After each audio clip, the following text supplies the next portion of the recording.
يا عباد الله أوصي نفسي وإياكم بتقوى الله فقد فاز المتقون فلا تموتن إلا وأنتم مسلمون. فقال تعالى يا أيها الذين آمنوا اتقوا الله حق تقاته ولا تموتن إلا وأنتم مسلمون. فقال يا أيها الناس اتقوا ربكم الذي خلقكم من نفس واحدة وخلق منها زوجها وبث منهما رجالا كثيرا ونساء واتقوا الله الذي تساءلون به والأرحام إن الله كان عليكم رقيبا. Bapak Ibu sekalian, saudara-saudariku, kita bersyukur kepada Allah Subhanahu wa taala. Alhamdulillah, hari ini kita masih diberikan kekuatan, kesempatan dan taufik dari Allah Subhanahu wa taala untuk bersama-sama berada di masjid ini dalam rangka beribadah kepada Allah Subhanahu wa taala dengan mempelajari sebagian dari tuntunan agamanya. Semoga kehadiran kita hari ini dinilai oleh Allah Subhanahu wa taala sebagai bagian dari ibadah dan menjadi amal saleh kita sebelum kita kembali kepada Allah. Sebelum kita mulai bahasan kita untuk kajian hari ini, saya ingin memberikan sebuah motivasi dan semangat dari pesan Al-Quran. Bapak Ibu sekalian, Al-Quran mengistimewakan, sekali lagi, Al-Quran mengistimewakan dengan keistimewaan yang khusus orang-orang yang memakmurkan masjid.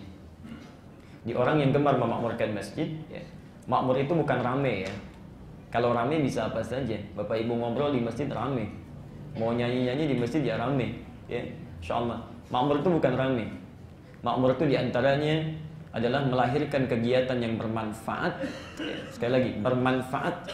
Jadi kalau ke masjid itu bicaranya bermanfaat, ya, aktivitasnya bermanfaat, sekaligus mengingatkan kita dengan Allah Subhanahu wa taala. Nah, pemakmur masjid itu diistimewakan oleh Quran dan dibatasi. Quran surah ke-9 At-Taubah ayat ke-18. Perhatikan kalimatnya. Innama ya'muru masajidallah. Innama ya'muru masajidallah. Kalau Anda kata innama dalam Al-Quran ataupun hadis, ya, itu disebut dengan adatul hasri, huruf yang membatasi, dibatasi hukumnya, ya, dibatasi hukumnya.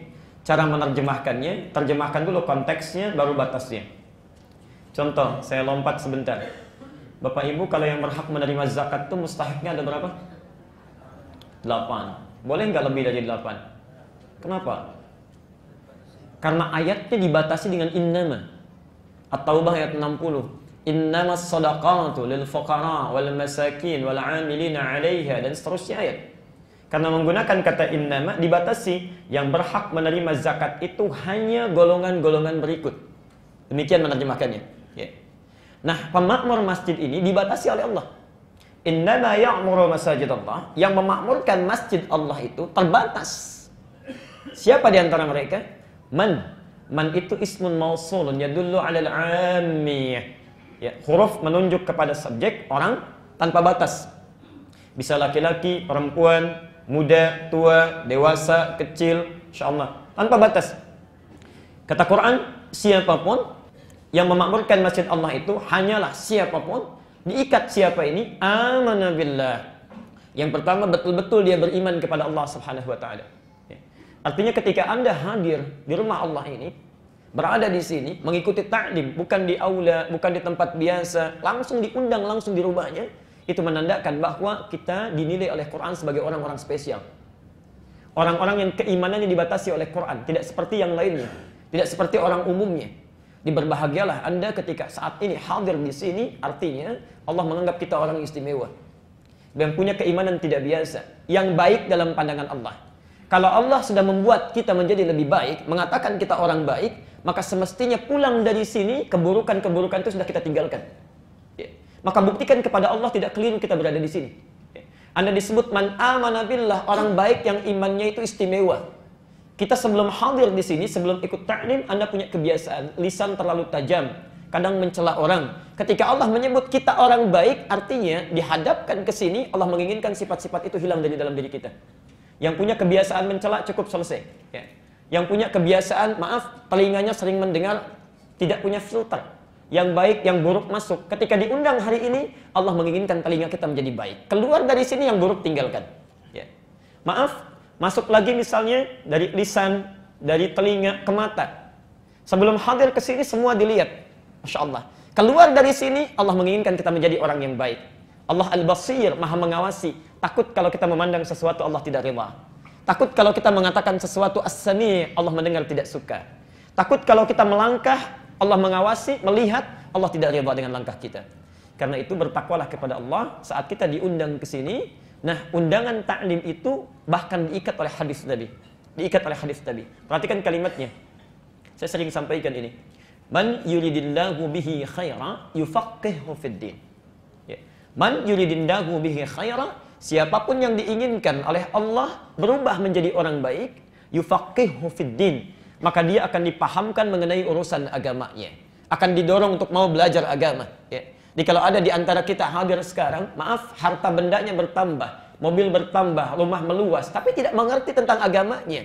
Tidak paham mana halal, mana haram. Tidak mengerti mana yang baik dengan yang benar. Sudah puluhan tahun sholat, tidak paham apa yang dibaca dalam sholatnya. Itu kata Quran. Kebanyakan orang sholat tidak mengerti, tidak paham apa yang dibaca dan dilakukan dalam sholatnya. Coba cek sampai sholat duha tadi. Kita sudah ribuan kali rokok, pahamkah apa yang kita baca? Ribuan kali sujud, mengertikah apa yang kita lakukan? Bagaimana sholat kita bisa khusyuk kalau kita tidak paham apa yang kita lakukan? Tidak mengerti yang kita baca. InsyaAllah. Jadi tanda bertambah materi, meningkat kedudukan, itu tidak harus menjadi tanda kebaikan kalau saat yang bersamaan tidak mengerti tentang agama kita. Tapi berbahagialah bila Anda diberikan nikmat materi saat yang bersamaan, punya dorongan, ditanamkan oleh Allah, dirangkul belajar agama. Pada saat itulah Allah menginginkan kita berubah menjadi orang baik yang sesungguhnya. Saat kita berada di sini, sementara saudara kita barangkali sedang berolahraga, sedang tamasya dan sebagainya, itu artinya saat ini kita semua diinginkan oleh Allah dan Rasul yang menjadi orang-orang baik dalam pandangannya. Kalau Anda sudah dihadirkan, didudukan, datang, belum juga tersentuh untuk berubah, lisan masih terbiasa berbuat buruk, telinga mendengar yang salah, mata menatap pada yang dilarang, dengan cara apa lagi Allah mesti memaksa kita untuk berubah jadi orang baik? Maka bertakwalah kepada Allah, tangisi kesalahan kita, tangisi dosa kita, keluar dari sini sudah cukup. Hentikan semua ketidakbaikan itu, berubah menjadi hamba yang dalam pandangan Allah dan Rasul yang mendapatkan ridha kebaikan. Ini bagian yang pertama. Yang kedua, alhamdulillah, kita sekarang sudah masuk di bulan Dzulqa'dah. Ya. Tanggal 8 sekarang ya. 8 Dzulqa'dah. Ingat, bukan Dzulqa'dah, bukan Dzulqa'dah, apalagi Dzulqa'dah. Itu tidak ada. Oke? Bukan Dzulqa'dah, bukan Dzulqa'dah, apalagi Dzulqa'dah. Yang tepat Dzulqa'dah. Ya. Yang masih mungkin Dzulqa'dah atau Dzulqa'dah. Ya. Tapi yang lebih tepat Dzulqa'dah. Saya mohon izin, boleh menulis? Sebelah kanan atau kiri? Baik. Kitab yang diterima di akhirat itu yang paling bagus, yang diterima di tangan kanan. Maka di kanan saya dulu ya. Jadi kalau sudah penuh, kanannya berubah ke sana. Baik. Mumpung ada ketua DKM-nya, ya. Bulan depan harus ada papan tulis yang ada di tengah supaya nggak ke kanan, nggak ke kiri. Tapi alhamdulillah kalau Ramadan ada. Ya. Setelah Ramadan kembali ke fitrah. Bismillah.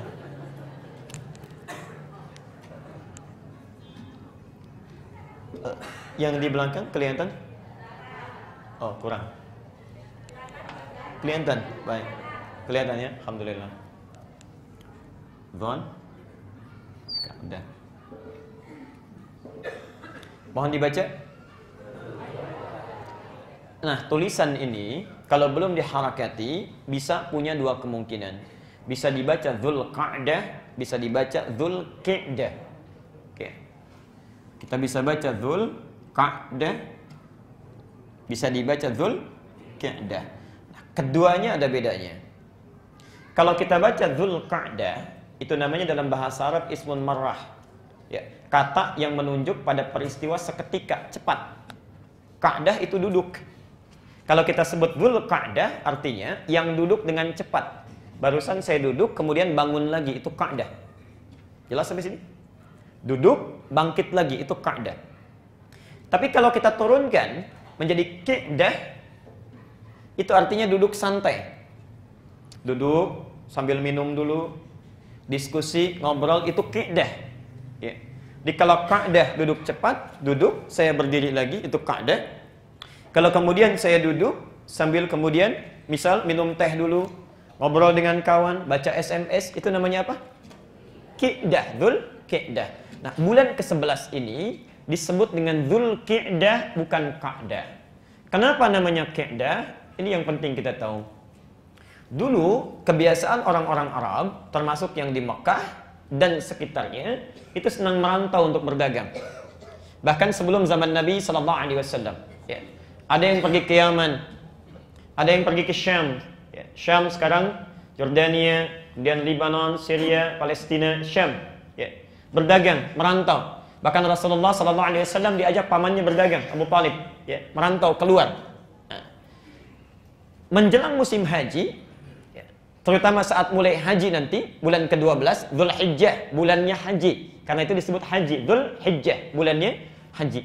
Semua wilayah sekitar Mekah, bahkan yang jauh pun, itu akan merapat ke Mekah. Ya. Karena semua orang kumpul. Ada yang niatnya untuk beribadah, berhaji. Ada yang niatnya mencari keuntungan dari orang ibadah, berdagang. Ya. Jadi yang datang ke Mekah dari dulu, bahkan sampai sekarang nanti, sampai sekarang. Ada orang yang niatnya untuk ibadah, ada orang niatnya untuk berdagang. Itu ada, pasti. Dan Quran menyebutkan itu. Ya. Quran menyebutkan itu. Ya. Nanti kita teruskan dulu. Nah, karena biasanya pergi keluar dari Mekah, sekarang mendekat musim haji, datang merapat ke Mekah, maka sebelum tiba waktu Dzulhijjah itu, mereka sudah mulai berdatangan. Ya. Karena harus mulai bikin lapak-lapak, tempat-tempat. Ya. Masya Allah. Disiapkan. Karena yang biasa dikunjungi, sekarang datang berkunjung. Dulu orang Mekah berkunjung ke Yaman. Sekarang orang Yaman datang ke Mekah. Masya Allah. Kemudian orang Syam datang ke Mekah. Karena yang biasa dikunjungi datang berkunjung. Karena itu orang-orang Mekah memilih untuk duduk santai di rumah. Ditunggu orang datang. Ya, ditunggu orang datang. Ini sambil minum teh, sambil ngobrol. Karena yang dikunjungi datang. Maka bulan ke-11 ini sebelum Dzulhijjah diberi nama Dzulqa'dah. Bulan duduk santai menunggu pengunjung yang ibadah ataupun berdagang datang ke Mekah. Jelas sampai sini? Sampai sekarang kalau orang mau haji atau siap-siap pasti Dzulqa'dah sudah berangkat. Ya. Alhamdulillah gelombang pertama kemarin 21 Agustus ya. Ya, tanggal 6 kemarin ya, mereka sudah berangkat. Kita doakan mudah-mudahan Allah mudahkan perjalanannya dan bisa nyaman menunaikan ibadah di sana sampai kembali lagi, ya. Nah, ada juga sebelum jemaah datang, kami pernah bertugas 2010 di Mekah tepat, ya. Itu sebelum datang, berapa pekan sebelumnya, para pedagang sudah bikin kios, sudah sewa lahan, ya. Di menunggu, orang Arabnya santai, ya. Karena dia tinggal menunggu saja orang yang mau nyewa tempat, ya, orang yang memanfaatkan lahannya. Jadi memilih duduk-duduk santai, diberi nama dengan Dzulqa'dah. Jelas sampai sini? Baik. Jadi bukan Dzulqa'dah, bukan Dzulqa'dah, tapi Dzulqa'dah. Baik. Alhamdulillah sekarang kita sampai pada 8 Dzulqa'dah. Hari ini saya dimintakan untuk menyampaikan materi khusus, ya, yaitu tentang esensi haji supaya memberi bekal bagi yang berangkat untuk menunaikan haji. Hajinya lebih berkualitas, mendapat penerimaan di sisi Allah. Dan tentunya yang belum berangkat atau sudah pernah berangkat, kita bermohon mudah-mudahan diberikan percepatan oleh Allah Subhanahu wa taala untuk bisa berhaji atau berumrah sesuai dengan ketetapan yang telah Allah tentukan. Oke. Tapi nanti kita akan bahas satu keterangan di ujung. Ada orang tidak berhaji tapi bisa mabrur. Ya, nggak pakai O. Orang tidak berhaji bisa mabrur. Haji belum tentu mabrur. Ada orang tidak haji tapi mabrur. Pilih mana? Haji belum tentu mabrur atau tidak haji tapi mabrur. Tidak ada pilihan ketiga. Ini tidak mudah, ya. Baik. Karena itu kita percepat. Kira-kira kita ada di mana posisinya? Atau bahkan tidak haji, tidak mabrur. Nah, itu berbahaya. Ya. Baik, mari kita bahas bahasan kita. Bismillah. Pertama, Bapak Ibu sekalian, sebelum kita bahas pada praktek, ritual, dan hikmahnya, kita mesti paham dulu tentang makna ibadahnya.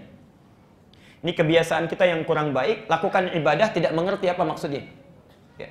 Bapak Ibu 5 kali dalam sehari yang wajib sholat. Coba tanya, sholat itu apa? Ya. Tiap hari kita sholat, kalau ditanya apa itu sholat, bingung kita. Ya. Zakat, yuk saya keluarkan zakat. Tanya, zakat itu apa? Umrah itu apa? Haji itu apa? Ya. Jangan-jangan kita melakukan ibadah, kita pun tidak paham nama ibadah itu apa. Ya. Sehingga tidak bisa menghayati, meresapi, dan mengamalkan makna dibalik penamaan ibadah itu. Ya. Sekarang kita mulai bahasan kita. Bismillahirrahmanirrahim tentang haji. Apa itu haji dan mengapa kita mesti berhaji? Maafkan saya agak lebih banyak berdiri, insya Allah, karena materi-materi sudah ada di slide-nya nanti. Sudah. Pertama, Bapak Ibu sekalian, haji secara bahasa para ulama fikih menyebutkan dengan al-qasdu, menuju, berangkat. Ya. Tapi penting kita lihat, kalau kalimatnya sama, ya, al-hajju dengan al-qasdu, kenapa yang digunakan al-hajju bukan al-qasdu? Logikanya kan begitu ya. Al-hajju kata ulama fikih, haji itu al-qasdu, menuju. Ya kalau sama-sama menuju, kenapa tidak pilih al-qasdu? Ya. Nah nanti ada kalimat-kalimat dalam bahasa Arab yang suka diterjemahkan sama, padahal esensinya berbeda. Contoh, Al-Ankabut, Quran surah ke-29 ayat 45. Ada ayat di situ, utslu ma uhya ilaika minal kitab. Utslu. Apa terjemahnya di situ? Yang Anda bawa mushaf, apa artinya? Bacalah. Ada yang lain? Ada yang lain? Selain bacalah. Saya punya keyakinan semua mushaf kita menyebutkan bacalah. Sekarang saya mau tanya. Wahyu pertama yang turun disampaikan pada Rasulullah apa? Apa artinya? Kok bisa dua kata diterjemahkan dengan terjemah yang sama? Oke. Dua kata diterjemahkan dengan terjemah yang sama. Itu berbeda esensinya. Kalau iqra, itu artinya baca sesuatu yang tertulis, baca saja. Tapi tidak menuntut kita paham. Ya, hanya sekedar membaca. Ini ada tulisan, Anda baca di sini, mau paham, mau tidak, itu iqra. Jelas ya? Dari kata qiraah. Qiraah, iqra dari kata qiraah, baca, tidak menuntut untuk paham. Tapi kalau utlu dari kata tilawah, yang setidaknya memiliki tiga arti. Dari kata tilawah, satu baca, kedua pahami apa yang dibaca, paham, jadi menuntut paham. Yang ketiga, amalkan apa yang telah dipahami itu. Baca, pahami, amalkan. Baca, pahami, amalkan. Karena itu kenapa wahyu pertama turun menggunakan kata iqra? Ini litakidi ummiyati Muhammad sallallahu alaihi wasallam. Untuk menguatkan keummian Rasulullah yang memang nggak bisa baca. Jangankan paham, baca pun nggak bisa. Jadi kalau wahyu pertama menggunakan utslu, itu salah Qur'annya. Iqra bukan utslu. Karena Nabi jangankan paham, baca pun tak bisa. Jelas ya? Tapi setelah Qur'annya ditanamkan oleh Allah dalam jiwanya, la tuharrik bihi lisanaka lita'jala bi, inna 'alaina jam'ahu wa qur'ana. Muhammad, kalau ingin cepat menghafal Qur'an, jangan cepat-cepat melafazkannya. Qur'an kami tanamkan dalam jiwamu. Fa idza qara'nahu fattabi' qur'ana. Cukup ikuti bacaan Jibril dengan penuh ketenangan, di situ disampaikan Qur'an dalam dadamu. Setelah Qur'annya mantap dalam jiwanya, ada perintah untuk ibadah, berubah kalimatnya menjadi tilawah, utslu. Perhatikan. Saat turun perintah salat tidak menggunakan kata iqra. Perhatikan kalimatnya, utslu ma uhya ilaika minal kitab wa aqimis shalah. Sebelum Anda salat, baca dulu, pahami dulu gerakan-gerakan, bacaan-bacaan yang akan kita lakukan dalam salat. Setelah paham bacaannya, mengerti yang kita baca, paham yang dilakukan, wa aqimis shalah, baru tunaikan salat itu. Innas salata tanha 'anil fahsya'i wal munkar. Salat yang dipahami bacaan dan gerakannya itu yang akan menjadikan kita orang baik. Ya, jelas ya? Karena itu orang tua kita dari dulu itu selalu mengarahkan pada tilawah. Iqra, qiraah, orangnya disebut qari. Bukankah kalau ada acara-acara itu ada qarinya di sampingnya sari tilawah menerjemahkan supaya paham, ya. Barangkali yang pertama menerjemahkan namanya Sari, Bu Sari, makanya Sari tilawah, ya. Qari, Sari tilawah. Kalau Pak Kamil mungkin Kamil tilawah, ya. Sari tilawah nggak ada dalam bahasa Arab, yang ada tilawah. Ya, tilawah nggak pakai sari. Ya, baik. Nah, sekarang kita kembalikan apa itu haji. Kenapa tidak dinamakan ibadahnya qasdun tapi haji? Karena haji itu bukan sekedar menuju. Haji itu menuju pada satu keadaan atau tempat yang sangat dibutuhkan. Ya. Jadi kalau kita punya satu kebutuhan, sangat kita inginkan, ya, kebutuhannya disebut dengan hajah, hajat. Ya. Sudah jadi bahasa Indonesia, hajat hidup orang banyak. Hajat itu kebutuhan yang sangat kita perlukan. Baju ini hajat kita, ya, pakaian hajat kita, rumah hajat kita. Kalau kita menginginkan itu, kita ingin tuju, itu namanya haji prosesnya. Jelas sampai sini? Nah, perhatikan, kenapa dinamakan dengan haji? Ya, karena haji itu memberikan isyarat menuju pada satu keadaan atau tempat yang sangat dibutuhkan oleh setiap insan. Setiap manusia butuh itu. Apa yang paling dibutuhkan itu? Saya agak percepat. Ini. Setiap orang menginginkan sukses di dunia, bahagia di akhirat. Saya ulang. Setiap orang dalam hidupnya pasti menginginkan sukses di dunia, bahagia di akhirat. Saya mau tanya, siapa ingin yang sukses di dunia? Boleh angkat tangan? Kayak sukses. Tapi sengsara di akhirat? Tidak. Siapa yang ingin bahagia di akhirat, dapat surga paling tinggi dengan Nabi lagi? Siapa? Boleh angkat tangan? Alhamdulillah. Tapi miskin di dunia? Tidak mau juga. Baik. Yang ketiga. Ya, yang ketiga. Siapa yang menginginkan? Tuh, belum disebut sudah ngacung. Sukses dunia, bahagia akhirat.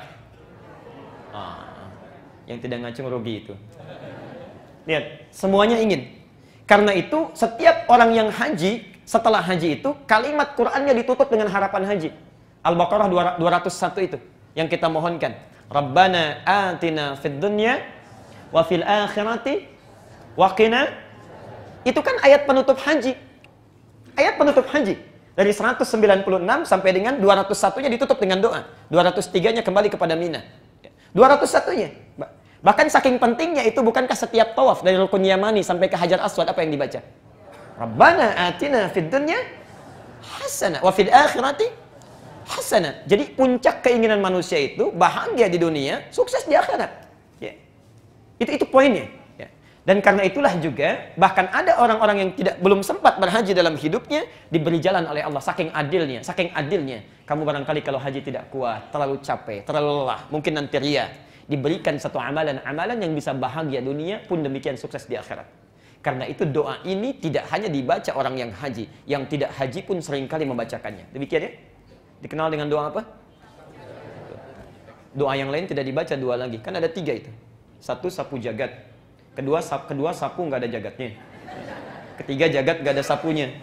Sapu nggak ada jagatnya itu doa tobat. Sapu dosa kita, bersihkan dan sebagainya. Banyak doa tobat. Rabbana zalamna anfusana wa illam. Ketiga, jagat gak ada sapunya. Itu butuh satu sesi, nanti kita bahas kemudian. Nah, cuma sayang, maaf, ada orang haji, ada orang berangkat haji, tapi mohon maaf, bisa dia dapat kesuksesan dunia, akhirat tidak dapat. Masya Allah. Ada yang mohon maaf juga sebesar-besarnya, dunia nggak dapat, akhirat juga tidak. Dunia tidak dapat, akhirat juga tidak. Padahal dia haji. Padahal haji. Kalau orang tidak haji, dunia sengsara, akhirat bahagia, wajar. Ini orang haji, dunia nggak dapat, akhirat tidak. Padahal dari kata haji sendiri sudah diisyaratkan. Kenapa dinamakan dengan haji? Seluruh proses ritual ibadah yang ada di dalam haji itu, seluruhnya memberikan langkah-langkah cara kepada kita, bagaimana supaya bahagia di dunia dan bahagia di akhirat nanti. Jadi ibadah haji itu bukan sekedar kita putar-putar, duduk, tidak. Tapi semuanya ada makna, ada hikmah di situ. Karena itu, untuk mendapatkan kebahagiaan dunia dan akhirat ini, bagi yang haji ataupun tidak, kita mesti lakukan dengan ilmunya. Mesti lakukan dengan ilmunya. Ada 3 jenis ilmu dalam setiap ibadah. Ada 3 jenis ilmu, baik itu salat, zakat, puasa, umrah, haji, dan kita fokuskan kepada haji. 1, ilmu tauhid. Karena kita ingin bahagia di akhirat nanti, dapat penerimaan yang baik, surganya tingkat tinggi, maka saat ibadah mesti punya ilmu tauhid. Tauhid ini penting untuk meluruskan niat dan hati kita saat beribadah. Anda tidak punya ilmu tauhid, hati bermasalah, walaupun cara ibadahnya benar, mohon maaf, tetap bermasalah, tidak bernilai di sisi Allah. Akhirat tidak punya tabungan. Contoh, mohon maaf yang sebesar-besarnya orang sholat. Takbirnya secara fikih benar, dari mulai takbir sampai salam. Secara fikih benar, caranya seperti Nabi mengajarkan, cuma hatinya bermasalah. Orientasinya, motifnya tidak murni karena Allah. Ketika Allah memerintahkan, wa ma umiru illa liya'budullaha mukhlishina lahuddin, lakukan ibadah ikhlas karena Allah, maka muncul motif lain. Datang, motor diputar-putar dulu supaya tetangga lihat. Ingin taklim, motifnya ingin diketahui oleh temannya. Hati bermasalah. Hati bermasalah. Jadi persoalan. Sekalipun Anda ikhlas luar biasa, hatinya punya persoalan, maka amalan itu tidak bermakna. Saya tegas saya sampaikan, orang yang amalan ibadahnya dikotori oleh penyakit hati, misal riya saja, maka konsekuensinya akan mendapatkan 5 hal yang sangat buruk. 1, amalnya batal, tidak bernilai. Tidak bernilai. Anda sholat kemudian riya, ingin dilihat orang, maka batal, tidak bernilai. Yang kedua, maaf, lelah menempuh sesuatu tapi tidak mendapat hasil. Lelah menempuh sesuatu tapi tidak mendapat hasil. Nanti saya beri contoh ayat Qur'annya. Yang ketiga, maaf, sulit mendapat hidayah. Sulit mendapat hidayah. Satu, batal amalan. Yang kedua, lelah melakukan sesuatu tapi tidak mendapat hasil. Cuma gerak, sholat, tutup, turun, salam lagi, tapi nggak ada hasilnya. Yang ketiga, sulit mendapat hidayah. Yang keempat, disebut oleh Quran sebagai orang munafik. Sebagai orang munafik. Insyaallah, hati-hati. Dan yang kelima, bila tidak bertobat selama hidupnya, maka akan dibawa sampai meninggal. Akan dibawa sampai meninggal dunia. Contoh, Quran surah 2 Al-Baqarah 284. Sudah. Ya ayyuhalladzina amanu, hai orang-orang yang beriman, la tubtilu shadaqatikum bil manni wal adza. Jangan kalian batalkan. Ya. Batal itu artinya gugur. Ya. Shadaqatikum. Ya. Ingat, apa itu sedekah? Sedekah itu setiap kebaikan yang kita lakukan. Ya. Dalam bahasa Quran disebut sedekah. Ya. Di antum kalau salat itu bagian dari sedekah, jenisnya salat. Baca Quran itu sedekah, jenisnya baca Quran. Ya. Dengan harta itu sedekah, jenisnya dengan mal, harta. Jamaknya disebut dengan sedekah banyak. Kata Al-Quran, ada orang-orang yang membatalkan sedekahnya, salatnya batal. Secara fikih salat, ya, tapi batal kata Allah. Dia baca Quran tapi batal, pahalanya batal. Satu, bil manni wal adza, dengan penyakit yang mengganggu dan merusak. Apa contohnya? Perhatikan. Kalladzi yunfiqu malahu ria'an nas. Seperti orang infak ria, ingin dilihat oleh orang lain. Orang salat ria, bukan infak saja, karena ada orang salat ria. Fawailul lil musallin alladzina hum an salatihim sahun alladzina hum yura'un. Ria. Salat ria, infak ria, mau haji ria. Ada yang begitu? Ada, tidak sedikit. Bahkan belum haji sudah ria. Orang dikumpulkan. Udah kumpul banyak, satu RT, satu RW, niatnya baik, minta support, doa, minta maaf. Bapak Ibu sekalian, kami akan berangkat haji dan mohon doakan supaya perjalanan lancar, baik, tidak ada kendala. Ini undangan yang sangat bermakna. Paragraf pertama nyaman. Paragraf kedua, ya mungkin di tempat ini, RW ini kami orang pertama yang berhaji. Ya. Pak RW juga belum dapat undangan Pak ya. Mudah-mudahan Bapak dapat hidayah nanti. Ya kami doakan di sana. Belum apa-apa sudah muncul persoalan. Ini belum berangkat sudah ria, bermasalah. Ya, bermasalah. Itu batal. Belum apa-apa sudah batal. Belum berangkat. Ya. Perhatikan.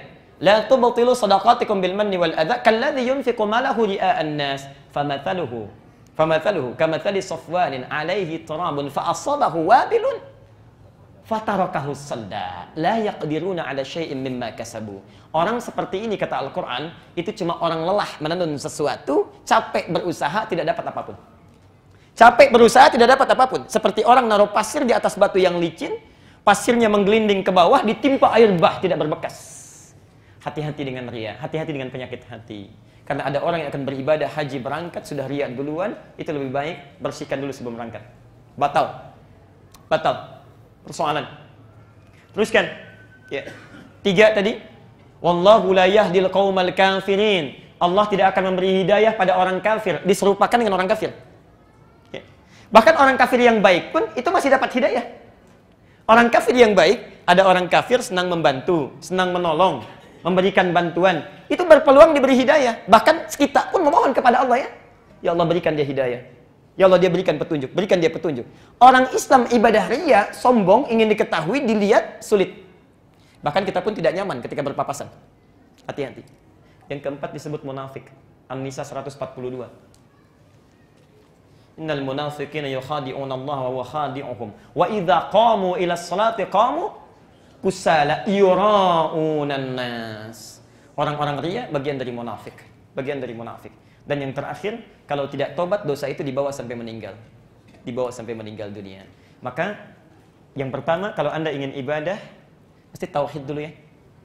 Makanya sebelum Nabi ke Madinah, sebelum turun perintah salat setahun sebelum hijrah, itu tauhid dulu belajarnya supaya benar amalnya. Lurus, baik. Kedua, fikih. Fikih. Fikih terkait dengan cara. Ya. Memang ikhlas, niatnya bagus. Benar karena Allah, semangat. Tapi ilmu tidak ada, fikih tidak tahu. Ya. Bagaimana Nabi mencontohkan lupa, tidak paham. Mau salat subuh, begitu datang ke Al-Ihsan, sudah ikhlas. Baik sekali, luar biasa. Begitu salam, bangun lagi. Salat sunnah 4 rakaat setelah subuh. Karena nggak tahu cara, tidak paham. Ada juga nanti orang-orang haji, semangatnya tinggi, ikhlas luar biasa. Sudah jual sawah, jual kebun, tapi tidak belajar ilmu fikih. Tidak paham bagaimana cara belajar yang benar, cara ibadah yang tepat. Nyampe ke sana bisa keliru. Sering kali. Ya. Bayangkan Bapak Ibu sekalian, bayangkan Ka'bahnya sudah di depan mata, bisa salah kiblat. Ka'bahnya di depan mata, salah kiblat.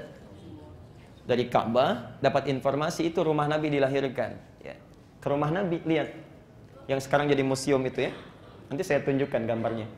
Begitu melihat ke situ, tiba-tiba sholat menghadap ke rumah Nabi. Ka'bahnya di belakang, bisa salah kiblat.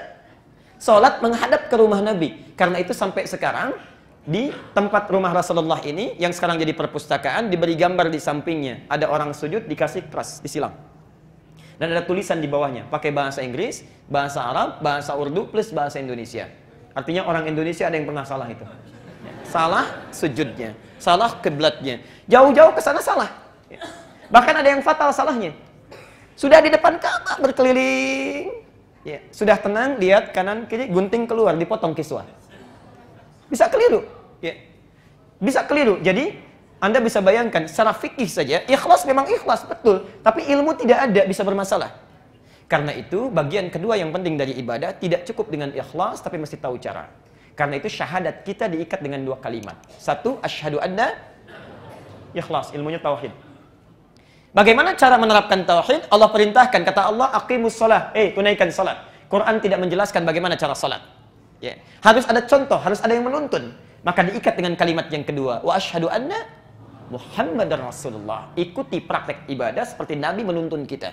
Salat seperti Nabi menuntun salat. Haji seperti Nabi menuntun haji. Nah, tugas Nabi menyampaikan wahyu, mengajarkan tauhid, mengajarkan cara fikih. Tapi ada yang ketiga, yang ini jarang kita pelajari. Hikmah. Terkait dengan aspek dunia. Hikmah. Makna ibadah. Al-Baqarah 129. Al-Baqarah 129. Saya mau sampaikan dulu ya, keutamaan Nabi Muhammad SAW. Perhatikan, Nabi Muhammad itu punya beberapa keutamaan yang diisyaratkan oleh Quran. Di antaranya satu, sebelum beliau datang, Nabi lain sudah mendoakan. Sebelum beliau datang, Nabi lain sudah mendoakan. Contohnya ayat ini, Nabi belum lahir, tapi Nabi Ibrahim dan Nabi Ismail sudah mendoakan beliau. Ya. Ingat dari Rasulullah Muhammad ke Nabi Ibrahim itu sudah 30 generasi. Bukan 30 tahun, 30 generasi. Muhammad bin Abdullah, bin Abdul Muttalib, bin Hashim, bin Abdul Manaf, bin Qusay, bin Murrah, bin Kilab, bin Ka'ab, bin Ghalib, bin Fihr, bin Malik, bin Nadar, bin Kinana, bin Khuzaimah, bin Mudrikah, bin Ilyas alaihissalam, bin Nizar, bin Mudar, bin Ma'ad, bin Adnan, bin Addi, bin Adri, bin Muqawwam, bin Nahur, bin Tarikh, bin Ya'rub, bin Yasjub, bin Nabit, bin Ismail alaihissalam, bin Ibrahim alaihissalam. 30 generasi. Satu generasi mungkin bisa 500 tahun, ya, bisa 1000 tahun. Nabi Nuh alaihissalam 950 tahun berdakwah. Bisa demikian. Jadi sebelum Nabi lahir, Nabi Ibrahim dengan Ismail sudah berdoa. Ketika mereka sudah berhasil meninggikan bangunan Ka'bah pelan-pelan. Ka'bah zaman Nabi Adam sudah ada, zaman Nabi Nuh terkena banjir, tersapu atasnya, tersisa pondasinya. Dalam bahasa Arab, pondasi kalau satu disebut qa'idah. Qa'idah. Kalau banyak disebut qawaid. Zaman Nabi Ibrahim dengan Nabi Ismail, diminta Ibrahim dengan Ismail meninggikan pondasi Ka'bah yang hancur itu. Ditinggikan lagi, bukan membangun, meninggikan. Turun ayat Al-Baqarah 127. Wa idh yarfa'u Ibrahimul qawa'ida minal baiti wa Ismail. Jelas sampai sini? Quran perintahkan untuk meninggikan bangunan Ka'bah. Jadi Ka'bahnya pelan-pelan Nabi Ibrahim mulai akan meninggikan. Langkah pertamanya melangkah di sini. Langkah pijakan pertama untuk melakukan sesuatu disebut dengan maqam. Ya. Pijakan pertama untuk melakukan sesuatu disebut dengan apa? Maqam. Sampai sekarang disebut maqam Ibrahim. Ketika beliau akan mulai meninggikan bangunan Ka'bah, di sudut yang lain datang anaknya Ismail. Ya, merasakan bagaimana bapaknya bekerja, punya beban di situ. Maka datang dari ujung ingin membantu, membawa batu. Batu dalam bahasa Arab disebut dengan hajar. Hajar. Ya. Kalau disusun-susun sehingga menjadi susunan tertentu disebut dengan hijar. Oke? Sampai sekarang disebut apa? Hijar Ismail. Datang dari satu sisi. Asalnya itu Ka'bah penuh, pas. Cuma karena terjadi kebakaran, ya, nanti kemudian akan diperluas, dibangun kembali, hartanya tidak cukup. Ya. Hartanya tidak cukup. Sehingga area itu kemudian dibatasi menjadi Hijar Ismail. Dan insya Allah hikmahnya bagi kita, itu sama, yang sholat di sini sama dengan sholat yang di dalam Ka'bah. Ya. Di orang yang sholat di Hijar Ismail, itu sama dengan di dalam Ka'bah. Pelan-pelan sebentar. Selesai membangun ini, keduanya berdoa. Perhatikan doanya. Ayat 129, saya lompat saja langsung. Rabbana wab'ats fihim. Ya Allah, nanti mohon utus seorang rasul dari kalangan mereka, rasulan minhum, tapi dari Mekah saja, sekitar Ka'bah, yang membawa 4 tugas. Perhatikan 4 tugasnya. Nabi diturunkan oleh Allah, dipilih oleh Allah, membawa 4 tugas. Dan 4 tugas ini akan kita lihat pada diri kita, sudah termaksimalkan atau belum. Jangan-jangan baru 1 tugas kita yang benar, baru 2 tugas yang kita lakukan, harus 4. 1, yatslu alaihim ayatika, menyampaikan wahyu. Bentuknya Quran sekarang. Nabi itu ketika turun ayat, tidak boleh disembunyikan, langsung sampaikan. Yatslu alaihim ayatika. 2, wa yu'allimuhumul kitab, mengajarkan kandungan Quran lewat hadis. Yu'allim, mengajarkan isinya. Ya. Turun perintah salat, aqimus salat, tunaikan salat, Al-Baqarah 43, wa aqimus salat, tunaikan salat. Kita bertanya pada Quran bagaimana caranya. Tidak disebutkan cara ruku, cara sujud, tidak disebutkan. Maka tugas Nabi menerangkan begini cara salat, dari takbir sampai dengan salam. Jelas? Tapi tidak cukup sampai 2, ini kelemahan kita. Yang ketiga, wal hikmah, mengajarkan hikmah di balik ibadah itu. Apa maksudnya berdiri begini? Kenapa berdiri itu masih sejajar dengan bahu, tidak lebar, tidak terlampau rapat? Kenapa takbir sejajar dengan bahu kita, dengan pundak kita? Kenapa ruku mesti lurus? Kenapa saat sujud cuma 7 anggota badan? Dari mulai kening, 2 telapak tangan, kemudian 2 lutut, kemudian jemari di 2 kaki. Kenapa cuma 7? Apa maknanya? Itu hikmah namanya. Ada hikmah di balik ibadah kita. Persoalannya, sampai dengan hari ini, kita hanya mencukupkan belajar secara fikih 2 saja. Yang penting bisa bacaannya, tahu gerakannya. Gak paham apa yang dilakukan. Sehingga ibadah yang kita kerjakan tidak melahirkan makna dan rasa. Bahkan bukan hanya mengamalkan, saat menunaikannya pun tidak berasa. Karena nggak paham hikmah. Dan Nabi tidak sembarangan mengajarkan hikmah ini sampai betul-betul dikuasai. Baru yang terakhir, kalau hikmah didapatkan 3 ini, dalilnya ada. Yatslu alaihim ayatika, dalil. Tidak boleh mengerjakan sesuatu tanpa ada dalil. Wa yu'allimuhumul kitab, contoh. Kalau ada contohnya, ikuti itu. Tidak ada contoh, cukupkan. Cukupkan. Ada dalil, contoh tidak dispesifikasi, kemudahan. Tapi kalau nggak ada dalil, nggak ada contoh, tidak ada ibadah. Tidak perlu kreatif. Tidak perlu kreatif. Ketiga, hikmah. Apa maknanya? Yang keempat, wa yuzakkihim. Kalau benar 3 hal ini, maka akan melahirkan akhlak. Akhlak. Nah. Kembali ke haji, saya tidak menginginkan ada orang berangkat haji cuma paham. Ikhlas berangkat, tahu secara fikih, tapi saat tawaf tidak merasakan dia tawaf. Saat sa'i tidak mengerti sa'i. Saat di Arafah tidak paham apa itu Arafah. Karena itu kita akan belajar menekankan pada yang ketiga ini, kita gabungkan baik ilmu tauhidnya, fikihnya, plus juga ilmu hikmahnya. Pelan-pelan. Harapan kita dengan belajar semua itu bisa Rabbana atina fid dunya hasanah wa fil akhirati hasanah wa qina adzabannar. Karena itu 3 tadi, baik itu ilmu tauhid, yang kedua fikih dan hikmah, disebut oleh Quran sebagai penyempurna sebelum kita berangkat haji. Turun Quran surah kedua Al-Baqarah 196. Wa atimmul hajja wal umrata. Sudah. Wa atimmul hajja wal umrata lillah. Perhatikan 3 ilmu tadi. Wa atimmu, dan sempurnakanlah. Kalau bahasa Qurannya sempurnakanlah, berarti ada hajinya yang tidak sempurna. Ada umrahnya yang tidak sempurna, mungkin bisa keliru, tidak sempurna. Bukan hanya sempurna, bukan hanya tidak sempurna, bahkan kelebihan. Kelebihan. Nanti Anda bisa lihat ada orang sa'i sampai 14 putaran. Dari Safa ke Marwah dihitung setengah, ya. Kemudian dari Marwah ke Safa baru dihitung 1. Sekarang pun sudah lain gayanya, ya. Begitu turun handphone tangan kanannya. Rabbighfir warham wa'fu wa takarram, dan langsung terkoneksi itu dengan di negara bagian lain. Itu persoalan. Sudah ria, salah secara fikih, hikmah nggak dapat total tiga-tiganya. Ya. Dan tenaga terbuang, biaya juga mahal-mahal, sampai sana tidak berarti. Karena kata Quran sempurnakanlah, berarti ada sesuatu yang tidak sempurna. Ya. Ada sesuatu yang tidak sempurna. Untuk itu kita belajar insya Allah bagaimana kita menyiapkan ilmunya dulu sehingga haji kita insya Allah bisa sempurna. Yuk, saya mau cerita dulu pelan-pelan. Haji dimulai dari mana? Boleh angkat tangan yang sudah pernah haji? Baik, haji dimulai dari mana? Aduh, jangan-jangan harus haji lagi ini. Baik, prosesi haji ritualnya nanti, betul, kita mekat dulu, kita niat pakai ihram. Tapi rangkaiannya akan dimulai dari saat wukuf di Arafah. Ini intinya. Al-Hajju Arafah. Inti haji ada di mana? Kata Nabi, Arafah. Al-Hajju Arafah. Dalam persiapannya kita mekat dulu, pakai pakaian ihram dulu dan seterusnya. Ya. Saya mau langsung ke sini dulu, masalah mekat nanti kita belakangkan. Arafah. Apa itu Arafah? Kalau tidak tahu katakan wallahu a'lam. Apa itu Arafah? Alhamdulillah. Lihat sini. Arafah, ya, sebelum kita tafsirkan apa itu Arafah, kita mesti tahu dulu ada kisah terkait dengan Arafah. Kenapa menjadi Arafah? Ada kisah. Kisah pertama tercantum di Al-Baqarah ayat 35 sampai ayat 38-nya itu. Ada juga di Al-A'raf ayat 19 sampai 25. Ini tentang Adam alaihissalam. Adam alaihissalam setelah tercipta, saya persingkat, kemudian diminta oleh Allah tinggal di surga bersama istrinya.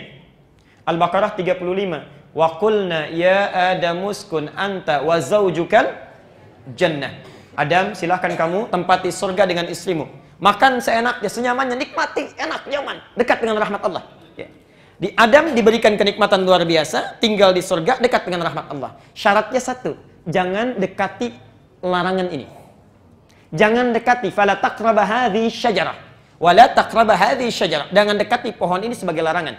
Yang jadi persoalan bukan pohonnya, larangannya jangan sampai dilanggar.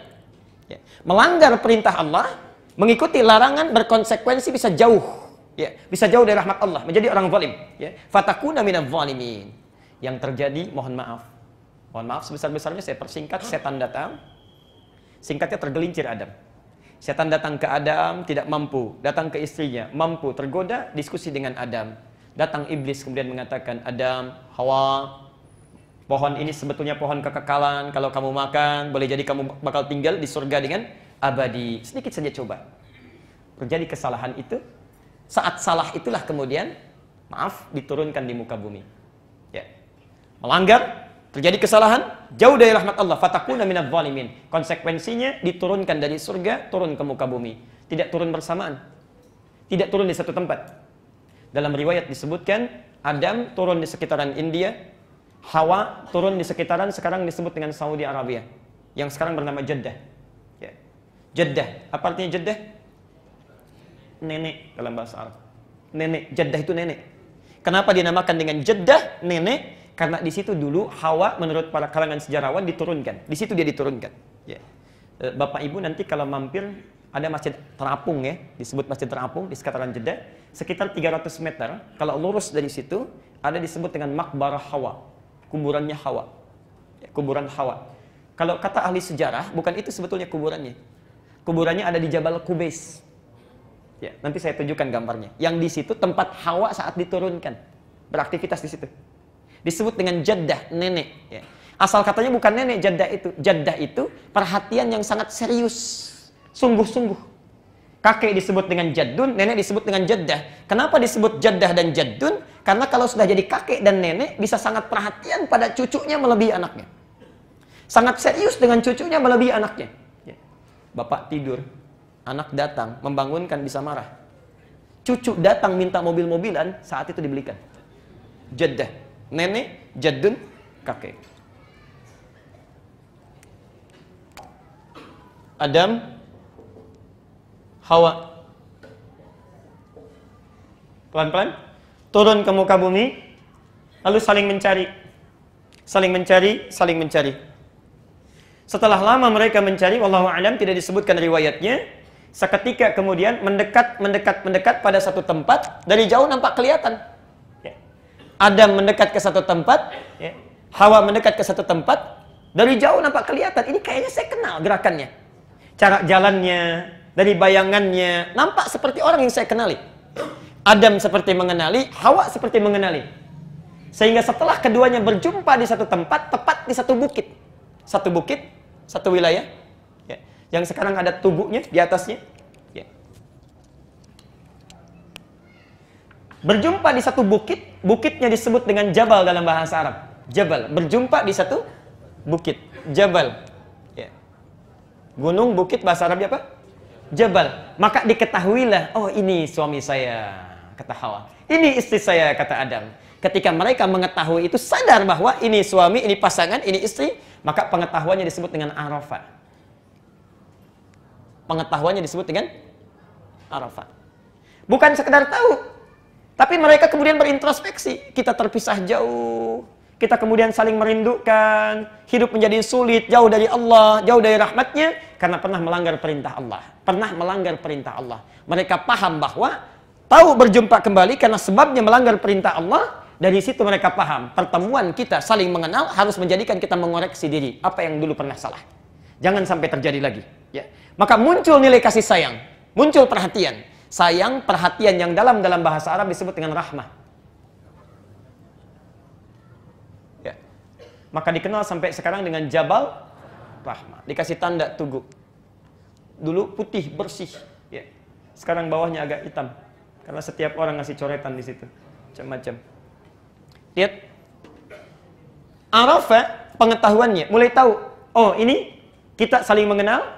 Kita bertemu. Dan ingat, kita ini terpisah karena pernah salah dulu. Ya. Mengetahuinya disebut dengan Arafah. Ya. Tempatnya disebut dengan Arafah. Pakai tak. Arafah. Saya ulang pelan-pelan. Saling tahu disebut dengan Arafah. Ya. Prosesnya disebut Arafah. Tempatnya disebut dengan Arafah. Pengetahuannya disebut dengan Ma'rifah.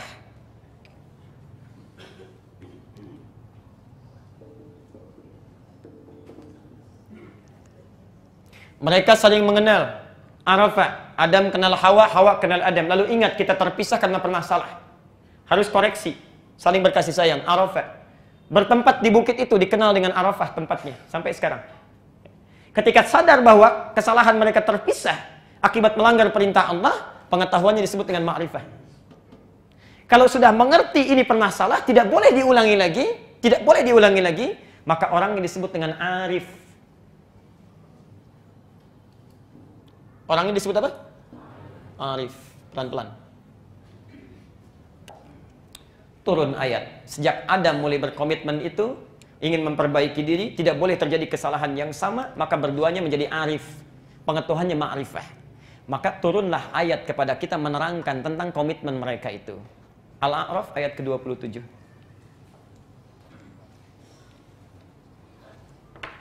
Lihat ayatnya. Ya bani Adam, la yaftinannakumus syaitanu kama akhraja abawaykum minal jannah. Turun ayat. Ya. Mereka setelah bertemu sadar, ini kita pernah salah, nggak boleh terulang kesalahan yang sama, karena kalau salah dengan Allah pasti jauh dari rahmatnya. Tadinya enak di surga tinggal makan, sekarang mencari. Di poinnya, orang yang menjauh dari Allah, melanggar perintah Allah, pasti akan menjauh dari nikmat. Jelas habis ini? Adam dan Hawa sadar, tidak boleh terjadi lagi, anak keturunan tidak boleh mengulangnya. Maka turun ayat, ya bani Adam, hei anak cucu Adam. Anak cucu Adam.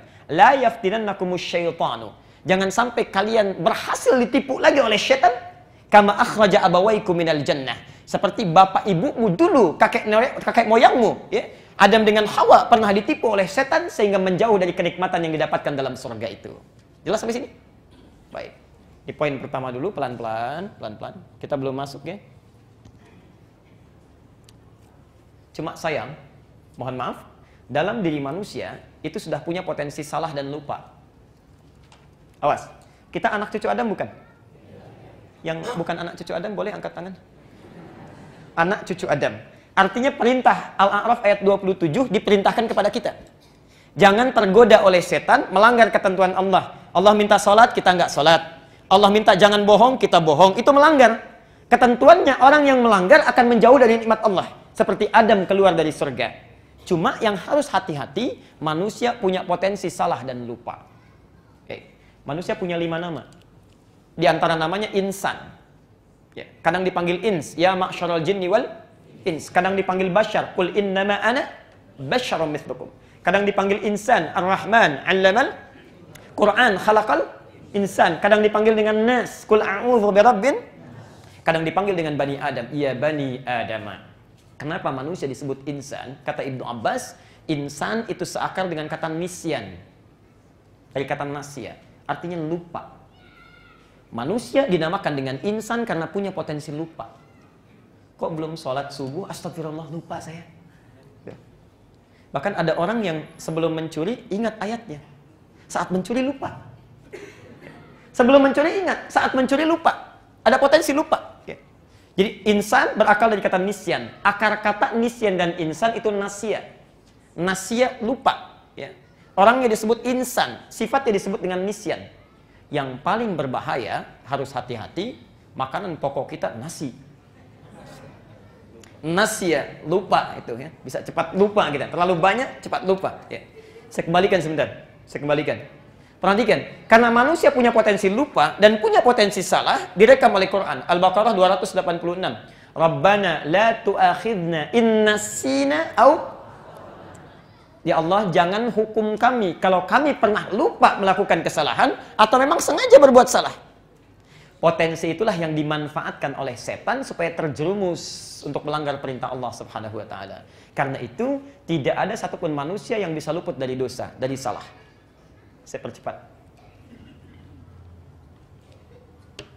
Karena kita punya potensi salah, potensi lupa, dan mungkin digoda oleh setan. Sekarang perlu tahu bagaimana caranya kita menangkis godaan setan dan menekan sifat lupa dan salah kita supaya tidak muncul ke permukaan. Jadi kalau setan datang ingin menggoda kita, dulu pernah datang ke Adam, kan ada tandanya, ada caranya, ada triknya. Kita pelajari itu, bagaimana setan menggoda Adam. Bagaimana kalau dia akan menjauhkan kita dari rahmat Allah, seperti apa caranya. Bagaimana memanfaatkan sifat lupa kita. Saat kita kemudian bertanya, ya Allah bagaimana caranya supaya saya bisa menjauhi setan, bisa melawan setan. Maka di zaman Nabi Ibrahim diturunkanlah cara kemudian, yang kemudian disempurnakan, yang kelak disebut dengan manasik. Baik. Maka turun ketentuan-ketentuan, syariat, aturan-aturan, turun petunjuk Allah, mengajarkan kepada Nabi Ibrahim alaihissalam bagaimana caranya supaya tidak mempan digoda oleh setan. Saat setan datang, Ibrahim bisa lempar. Datang kepada Ibrahim, kalah setan, datang kepada istrinya Hajar, dilontar lagi oleh Hajar. Tidak mempan ke Hajar, datang pada Ismail, dilontar oleh Ismail.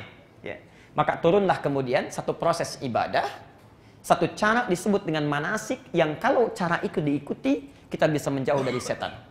Kalau setan sudah bisa kita jauhi, sifat jelek kita sudah bisa kita tekan, maka Masya Allah, mohon maaf, dunia gampang kita raih, akhirat kita dapatkan kebahagiaannya. Nah, manasik itulah yang terkumpul seluruhnya dalam proses ibadah haji. Jadi sebetulnya kalau orang ibadah haji dari mulai di Arafah sampai dengan selesai, dia selesai menunaikan ibadahnya, maka akan terbebas dari sifat buruk dalam dirinya dan bisa menangkis godaan setan. Sekarang mari kita mulai bahasannya dari Arafah. Ini rumah Nabi yang tadi saya ceritakan. Ini langsung kami ambil gambar dengan kamera langsung. Ini rumah Rasulullah. Di atasnya ada matahari terbit ya. Jadi Bapak Ibu sekalian, subhanallah, rumah Nabi itu matahari terbit tepat di atas rumah Nabi. Kalau rembulan, purnama atau tepat berada di porosnya, itu pun di atas rumah Nabi. Jadi siang dengan malam pasti terang rumah Nabi itu. Pasti terang, disinari. Nih, rumah Rasulullah. Ini Jabal Qubais. Ini Jabal Qubais yang di atasnya ada istana raja. Ini simbol kebesaran. Jadi kalau ingin mengumumkan peristiwa penting, menyampaikan kebijakan-kebijakan parlemen Quraisy pada saat itu, naik ke gunung ini, disampaikan. Rasulullah menyampaikan proses Isra Mi'raj di sini, di Jabal Qubais. Karena itu sampai sekarang ini jadi istana raja, karena simbol kebesaran. Di bawahnya ada tiang, kelihatan? Ini ada tiang. Di sampingnya ada tiang kecil di sini, kelihatan? Kalau kelihatan aneh, saya pun nggak lihat. Agak gelap nih. Berarti yang kecil di sini. Ini rumahnya Abu Jahal. Abu Jahal, ya. Di Abu Jahal di sini rumahnya. Ya. Kemudian ini rumah Rasulullah. Setelah berumah tangga, Rasulullah SAW tinggalnya dengan Sayyidah Khadijah itu di depan pintu Marwah di sebelah sini, ya, sebelah sini. Baik, ini rumah Rasulullah bersama Sayyidah Khadijah. Nanti satu saat kita bisa terangkan di sana. Kalau Anda umrah atau haji, coba cari kegiatan yang bermanfaat ya. Di sekitaran Masjidil Haram itu banyak tempat-tempat yang bisa meningkatkan iman. Tempat ta'lim pertama, rumahnya Arqam bin Abi Arqam di mana, Abbas ada di mana, Maimunah di mana, sekitaran ini. Nanti yang menginap di Hotel Hilton, sampingnya Zamzam, itu rumahnya Abu Bakar di situ. Dulunya rumah Abu Bakar, ya. Makanya disebut Mathaf Museum sampai sekarang, museum. Ya, karena dulu ada rumah Abu Bakar di situ. Ya. Depannya parlemen Quraisy. Jadi kalau mereka rapat ada apa-apa di situ, di depan Hotel Hilton itu. Ya. Saya teruskan dulu. Pelan-pelan. Nah, ini rumah Rasulullah. Saya tidak tahu di sini terang ya, kenapa ke sini gelap. Ya. Rumah Rasulullah. Baik. Yuk kita masuk ke Arafah. Jadi Arafah, kembalikan dulu. Arafah. Saat kita mulai haji, datang ke Arafah, ya. Kembali ke kisah Adam tadi, saat Adam dengan Hawa bertemu, kemudian mereka ingat, bukan sekedar tahu ini Hawa ini ada, bukan, tapi juga mengetahui penyebab kenapa mereka terpisah. Pernah berbuat salah, pernah lupa, sehingga terjauh dari rahmat Allah. Nah, kita manusia, sudah diajarkan oleh Allah bagaimana menjauhi setan. Bagaimana menjauhi sifat-sifat yang tidak baik, menekan nafsu. Tapi yang namanya manusia, dalam prosesnya tetap saja salah. Tetap saja berbuat dosa. Bahkan sampai hari ini. Saya mau tanya pada Bapak Ibu sekalian, silahkan yang tidak punya dosa boleh angkat tangan. Yang dosanya sedikit boleh. Yang banyak boleh angkat tangan. Anda tidak banyak mengangkat karena saking banyaknya. Sulit kita angkat. Ya. Dosa terkumpul. Karena itulah tiba satu masa diminta kita oleh Allah Subhanahu wa taala untuk mengingat dosa kita. Mengenal siapa kita. Mengenal kekurangan kita. Bukan sekedar tahu siapa kita, bukan. Tapi tahu apa yang pernah salah dalam hidup kita. Ya. Apa yang keliru. Sebelum pulang menuju Allah harus dibebaskan dulu dari dosa. Dihapuskan seluruhnya. Kenali dirimu apa yang salah. Maka Masya Allah saat haji itulah diundang dia. Dikumpulkan di satu tempat yang mengingatkan prosesi Adam pernah melakukan dengan Hawa. Adam pernah bertemu dengan Hawa di tempat itu. Mengingat kesalahan-kesalahannya. Ini tidak boleh terjadi lagi. Kita dalam hidup barangkali perputaran hidup kita melahirkan kesalahan-kesalahan yang harus kita evaluasi. Dikumpulkanlah kemudian kita di satu tempat saat memulai haji. Dinamakan apa tempatnya? Arafah. Apa yang kita lakukan di situ? Wukuf. Wukuf. Apa artinya wukuf? Sekali lagi, apa artinya wukuf? Berdiam. Mulai sekarang kita buat aturan. Kalau tidak tahu katakan Allahu a'lam. Apa artinya wukuf? Baik, wukuf itu bukan diam. Bukan sekedar diam. Karena kalau cuma diam tanpa ekspresi, itu namanya sakat. Sakata, diam. Tidak ada pergerakan, diam saja. Tapi kalau kita diam sambil berpikir, sambil merenung, sambil beraktivitas yang wajar, itu namanya waqafa, wukuf. Makanya terminal disebut dengan mauqif sayyarah, tempat kita diam. Bukan diam biasa, bukan. Tapi sambil melihat mobil mana yang tepat mengangkut kita. Siapa yang lewat, siapa yang diam. Kita saat masuk ke Arafah diminta untuk wukuf, bukan sekedar diam, tapi diam merenungkan. Diam memikirkan. Apa yang kita pikirkan? Ini Arafah. Seperti Adam dengan Hawa bertemu kemudian diam, menanamkan kasih sayang, lantas merenungkan dulu pernah salah. Maka saat Anda wukuf yang pertama dilakukan, kenapa disebut Arafah? Kenali apa kekurangan dan kesalahan yang telah melekat pada diri kita. Sampai kita datang ke sana. Singkatnya, sebelum Anda wukuf ke Arafah, kalau Anda mau haji, ya, yang terbaik coba catat dulu kekurangan diri kita. Lihat dulu, saya punya kekurangan apa, sifat-sifat jelek apa, kenali diri kita. Pengenalannya disebut dengan Arafah. Tempatnya Arafah. Begitu kita tahu, misal, bismillah, satu, maaf, saya punya sifat iri hati. Karena sifat iri ini saya sering sekali membicarakan keburukan tetangga, menjauh dari rahmat Allah.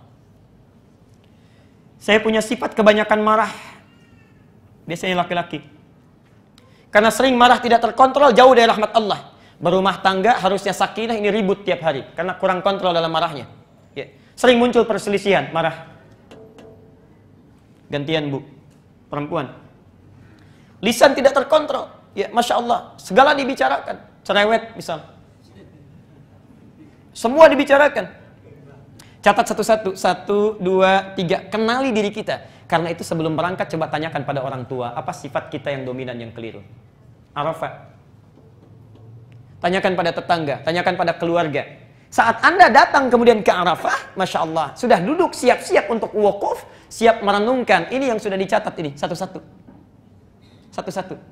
Barangkali Bapak Ibu sekalian, mohon maaf sebesar-besarnya, kita kurang mendapatkan rahmat dari Allah karena sifat yang jelek itu yang menjauhkan kita dari Allah, seperti Adam menjauh dari surga. Kebiasaan buruk kita itu yang menjadikan rahmat Allah tidak turun. Kebiasaan makan yang haram menjadikan hidup tidak nikmat. Kebiasaan lisan kita yang kurang bagus menjadikan tetangga menjauh dari kita. Evaluasi pelan-pelan. Kita ingin buka sekatnya ini. Karena itu ketika Anda sampai di Arafah, ini yang sering keliru. Ini apa? Gelas, dalamnya ada air, ditutup ya. Perhatikan sini. Saya akan simpan dulu mic-nya, mudah-mudahan terdengar. Kalau saya masukkan benda ini ke dalam gelas, benda saya masukkan ke dalam gelas, masuk tidak? Perhatikan ya, kita buktikan dulu. Perhatikan, kita buktikan dulu. Tidak masuk. Memantul ya? Baik. Kenapa?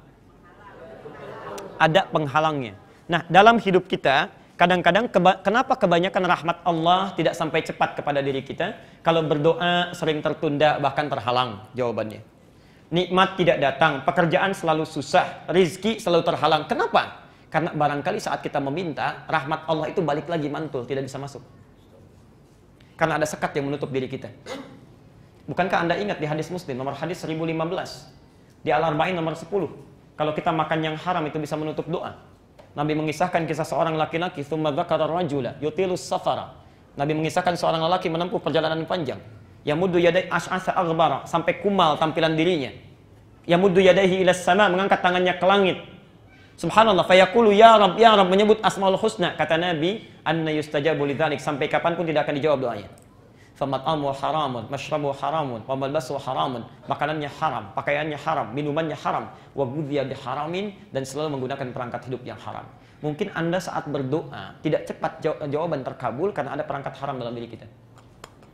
Lisan kita yang salah, yang senang mencela, telinga kita mendengar yang salah, wa fi adhanihim waqra, matanya salah, basirah tidak berfungsi, ya. Karena itu yang menjauhkan kita dari rahmat. Pekerjaan susah, di kantor sukses, di rumah bermasalah. Di rumah tenang, di kantor persoalan. Apa yang salah? Mungkin ada penutup dalam jiwa kita yang harus dibuka dulu. Kadang-kadang orang sampai ke Arafah lupa.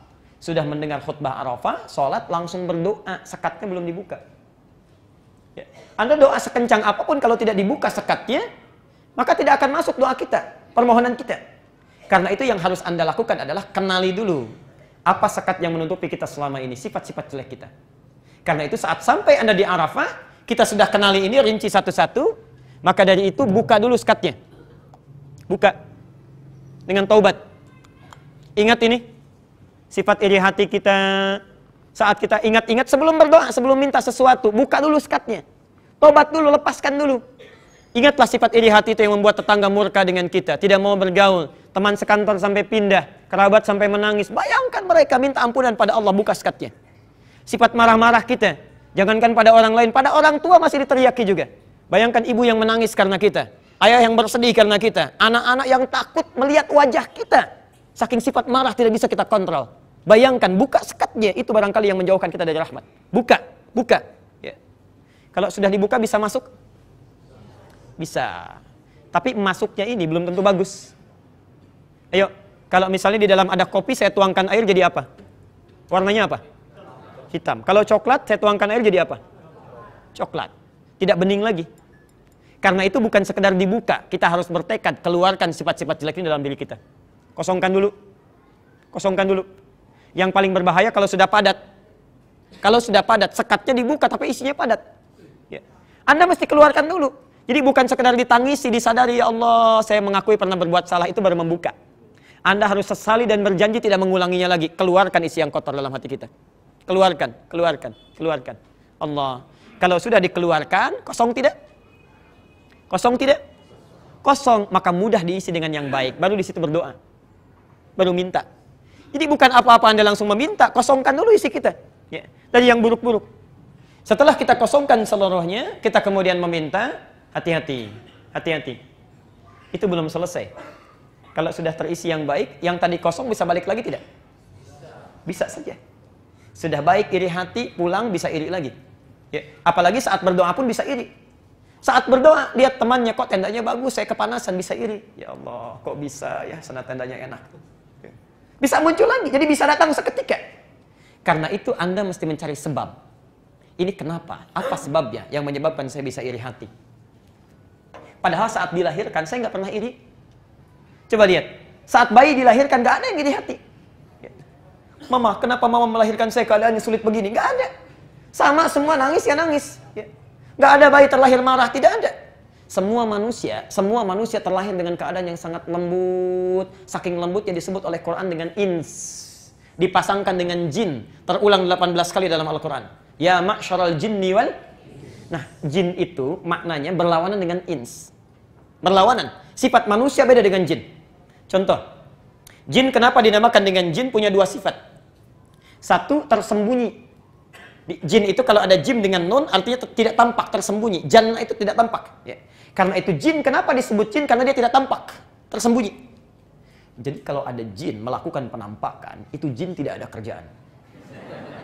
Karena sifat jin itu tersembunyi. Dan lebih tidak ada kerjaannya manusia yang mencari-cari penampakan jin. Itu sangat tidak ada kerjaan. Bukan dunianya. Ya, bukan pekerjaannya.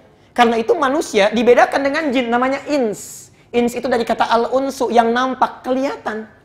Wujudnya kelihatan. Ya. Jadi nggak ada manusia yang tersembunyi. Maaf, kalau ada bapak pulang ke rumah, Bu, sembunyi-sembunyi. Ke kantor sembunyi-sembunyi. Ke masjid sembunyi-sembunyi. Itu pasti, ya saya tidak mengatakan jin. Ya. Itu pasti bermasalah. Karena menyalahi fitrah. Pasti bermasalah itu. Saya tidak katakan mirip dengan jin, tidak. Pasti bermasalah. Ya, pasti, karena hati kecilnya tidak bisa mengakui itu. Sesuatu yang disembunyikan, hati kita pasti menolak itu. Pasti itu ya. Karena manusia tampak, jin tersembunyi. Yang kedua, ya rahmatullah. Yang kedua, jin kenapa disebut jin? Karena punya bawaan kasar. Tidak lembut. Kasar. Kata-katanya kasar. Perilakunya kasar. Karena itu tidak ditampakkan pada kita. Dan sekali dia melakukan penampakan, misal dia tampak hadir pada diri seseorang, tidak akan pernah lembut, tidak ada. Ada orang kemasukan jin masuk ke sini. Ustaz, saya mohon izin ikut taklif, duduk di depan deh. Sedang kemasukan jin. Tidak mungkin itu. Kata-kata meracau, tangan mengacau, segalanya. Pasti begitu. Ya, manusia tidak. Kenapa disebut dengan ins? Karena dia lembut. Kata-katanya lembut. Perilakunya lembut. Saking lembutnya, dengar suara kencang saja bisa menangis. Saking lembutnya. Saking fitrahnya, baru lahir, belum mandi saja sudah dicium-cium. Ya, yang jadi persoalan, kenapa saat tumbuh kok lisannya jadi kasar? Apa yang salah? Ya. Apa yang menyebabkan kata-katanya menjadi kasar? Pandangannya jadi tidak terbatas, langkahnya melangkah tanpa aturan. Apa yang salah? Apa penyebabnya? Ya. Maka kita lihat. Ya, kita lihat sekarang satu-satu pelan-pelan. Kata Nabi, kullu mauludin yuladu 'alal fitrah fa abawahu. Maka lingkungan sekitar nanti yang akan membuat dia berubah. Yang akan membuat dia berubah. Nah, kita akan cari penyebabnya. Ya Allah, ini kenapa saya begini? Kita cari penyebab. Yang menyebabkan tadinya lembut jadi terpleset, kasar. Ya, tadinya penyayang menjadi iri hati, terpleset. Terpleset dalam bahasa Arab itu zalafa. Zalafa, terpleset. Ya. Penyebabnya kalau agak banyak izdalafa. Penyebabnya disebut dengan muzdalifah. Maka saat kita ingat-ingat itu, ingin mencari penyebabnya, datanglah kita ke satu tempat diberi nama Muzdalifah. Kan yang namanya Muzdalifah ada persoalan itu. Kenapa tertawa? Ya, sini. Yuk. Apa yang membuat saya iri hati? Membuat saya cepat marah? Sehingga saya terpeleset. Zalafa. Tergelincir. Ya. Tempatnya disebut Muzdalifah. Karena itulah ketika Anda selesai dari Arafah, kenali kekurangan kita, kita ingin cari penyebabnya. Apa penyebabnya ini? Masalahnya apa?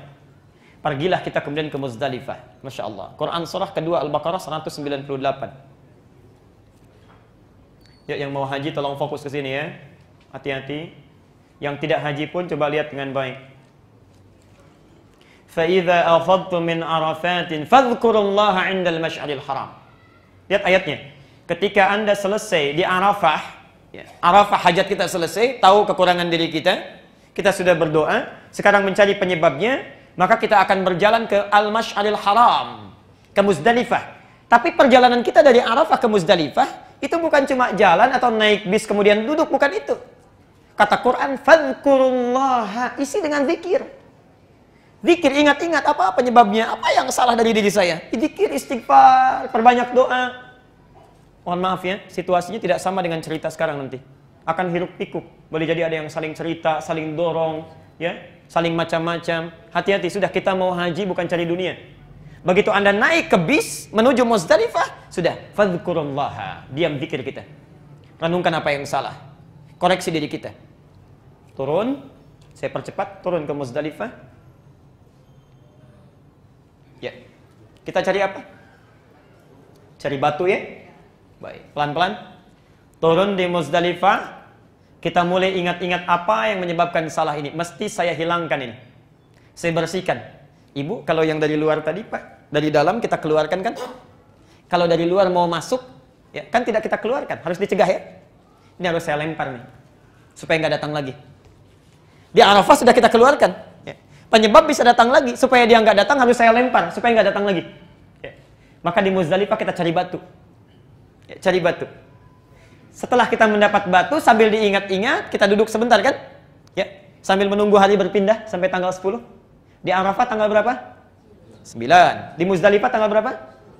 Masih tanggal 9. Tanggal 9, nanti bergerak dari Muzdalifah tanggal 10. Nah, ini poin pentingnya. Anda merenung di Muzdalifah, memikirkan apa penyebab saya salah. Ternyata, singkatnya, umumnya penyebab orang tergelincir berbuat salah cuma 3. Cuma 3. 1, karena pengaruh faktor lingkungan yang jauh. Bapak orangnya baik, di rumah baik, rajin berjamaah dengan istri, tapi pindah ke tempat kerja yang baru, di kantor punya teman-teman, jarang sholat. Senang kumpul-kumpul, terbawa kebiasaan itu sampai tidak beribadah. Misal, lingkungan jauh. Lingkungan jauh yang mempengaruhi kita disebut dengan ula. Ula.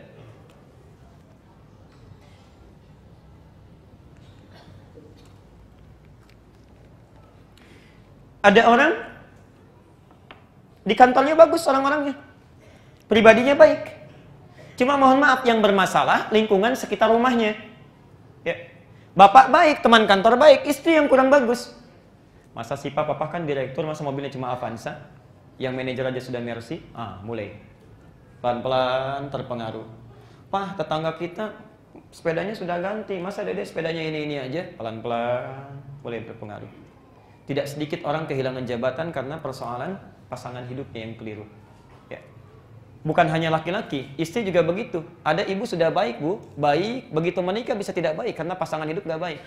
Mah copot dong hijabnya, papa kan mau meeting nih, semua orang gak pakai hijab, mama mesti ikut. Tuh. Tadinya berhijab minta dicopot, karena pasangan hidup bisa berubah menjadi tidak baik. Lingkungan sekitar disebut dengan usta. Usta, bisa usta, bisa wusta. Tuh. Saking berbahayanya ini, spidol pun gak bisa menuliskan. Sudah berapa spidol ini? Alhamdulillah. Stop. Baik ya. Jazakallah. Hanya persoalannya, mohon maaf ya. Sebetulnya faktor terpenting itu bukan karena pengaruh jauh, pengaruh lingkungan terdekat. Faktor paling penting itu kemampuan kita untuk bisa menjaga diri kita sendiri. Menahan nafsu kita, meningkatkan takwa kita. Orang mau mempengaruhi sehebat apapun, kalau kitanya kuat, nggak akan kena. Ya. Anda kalau tidak tanda tangan bisa mutasi Pak. Ya Alhamdulillah Pak, Allah kan sudah mengatur pekerjaan, mau dipindahkan sekarang juga saya ridho. Ya. Insya Allah tidak apa-apa, yang penting Allah memberikan ridhonya kepada saya. Enak kuat. Ya. Papa, kalau papa nggak ganti, repot nih mama. Ya nggak apa-apa mah, mungkin dengan seperti ini hidup kita akan lebih nyaman, dijalani. Enak. Ya. Dia bisa memberikan solusi. Kadang-kadang kan di rumah tangga itu seperti itu persoalannya. Ya, banyak hal yang kita dapati, atau bahkan yang paling luar biasa, kita sendiri yang mengundang masalah. Kalau diri kita nggak bisa kontrol, masalah nggak ada, cuma kita ciptakan sendiri. Saya sering contohkan, Anda duduk di depan rumah, tetangga kita lewat, tidak senyum kepada kita yang marah. Tetangga kita lewat, tidak menyapa kita. Bukan hanya sekedar marah. Itu pengalaman pagi hari bisa dibawa sampai malam hari. Diceritakan juga sama suami, Bu. Papa tahu nggak tadi pagi, Mama duduk di depan, tetangga kita lewat, nggak nyapa sama Mama, padahal kita kenal sudah lama. Mungkin barangkali orang itu sedang sakit gigi, sedang buru-buru, cuma karena kita memikirkan sesuatu yang bukan urusan kita, jadi capek kita itu. Yang paling berbahaya itu kebiasaan kita kadang-kadang iseng, yang punya masalah orang lain, kita yang repot. Orang lain punya masalah, kita yang bikin status. Di situ saling serang komentar, padahal orang yang punya masalah sudah selesai. Pindah ke kita, ya. Ini jadi persoalan, karena kenapa? Keadaan diri kita kurang kontrol. Nah, pengaruh terbesar itu, diri kita itu dalam bahasa Arab disebut dengan aqabah. Pengaruh terbesar. Aqabah. Pengaruh terbesar disebut dengan apa? Aqabah. Turunkan dulu. Di Muzdalifah inilah kita mencari penyebab, ditemukan ingin kita lempari. Maka sifat jelek dari dalam diri saya mesti keluar. Nggak boleh datang lagi. Yang dari orang lain mesti dihilangkan, kita doakan mereka. Yang di sekitaran mesti hilang, kita doakan mereka. Karena itulah, karena faktor terbesarnya Aqabah dulu, dari Muzdalifah kita akan menuju kepada Aqabah dulu. Berangkat bawa batu, berapa jumlahnya? Usahakan lebih dulu ya. Usahakan bawa 10 atau 14 batu. Ya. Jadi Bapak Ibu punya catatan. Catatan pertama, itu catatan yang kurang baik, kesalahan-kesalahan dosa itu catat. Ya, untuk ke Arafah. Yang kedua, ada botol aqua kecil, mungkin simpan untuk cari batu. Ya, begitu dapat batu, masukkan 10. Di jalan mungkin senggolan orang tumpah sebagian.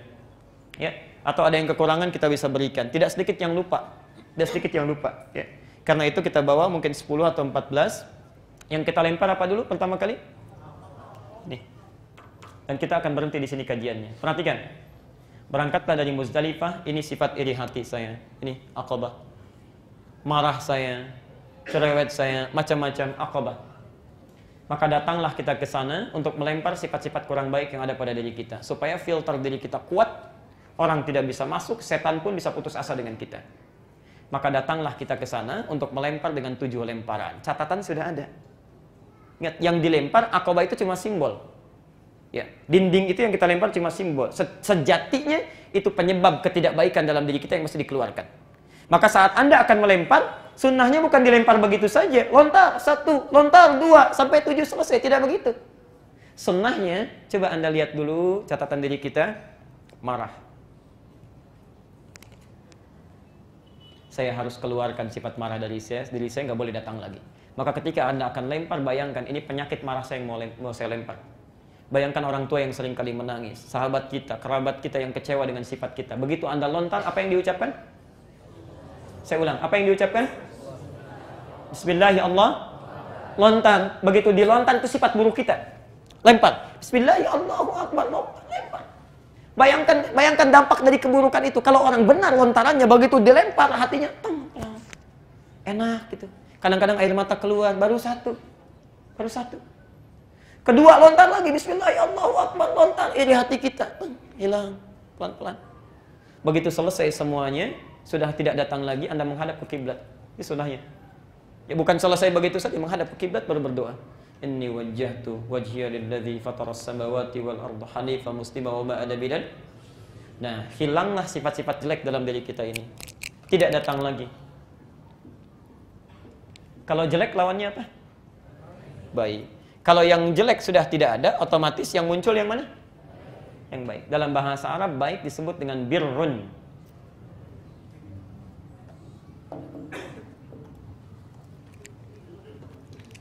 Iri hati, lawannya perhatian, penyayang. Marah, lawannya sabar. Begitu marah tidak ada, sabar muncul. Sabar disebut dengan birrun. Jelas?